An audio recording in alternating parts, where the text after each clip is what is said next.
John Terry, how are you advising people here in 2015? And as part of your answer, we need to give the biblical perspective on some of the issues we've talked about today, because again, it can be very discouraging. It can be even frightening to consider some of the issues that we have to consider today. And we don't want to wrap up this on a frightening note, but rather a biblical note. Jan, my advice to people today is to prepare. It's similar to what I've shared with your audience before. One of the things Jesus spoke in his parables is he talked about the man that went to build a building and failed to count the cost before he started building a building, especially for your older audience, those that are at or near retirement. If you are not preparing and making plans to spend up to a third of your lifetime in retirement and understanding what that looks like, the last thing I want to see your listeners do is to have to go be a greeter at Walmart or Kmart because they've not taken the steps necessary to prepare for a 20 to 25-year retirement.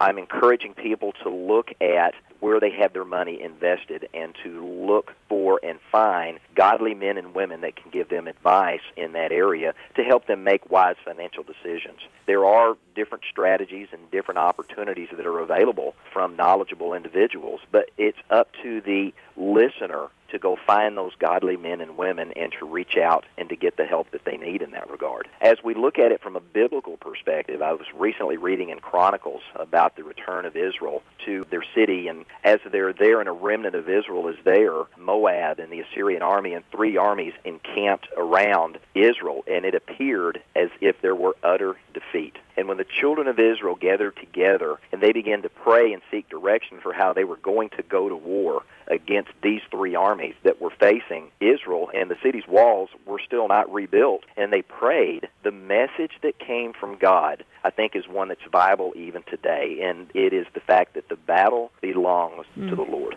And as we put our faith and our trust in Him, He will see to it that we're able to accomplish things that on our own that we can't. And when the children of Israel went to fight this battle, they didn't go carrying weapons of war. They went carrying weapons of praise as they praised and as they worshiped God. As they got to the place God had told them to go, they saw the enemy turn on itself. And at the end of the day, everything that the prior regime that had come in and taken everything away from the children of Israel, God used His enemies to restore them so that they could rebuild Jerusalem and rebuild what they had. And so I think there's opportunity that if we realize that all the things we're seeing in the world around us that's going on, while it can make us fearful, we need to understand that God is in control, and that as our faith and our trust is in Him, and we look to Him with the very fiber of our being, and we give praise to Him for who He is, and we trust Him with our finances, we trust Him with our health, we trust Him with our family, and we seek to do His will in the earth,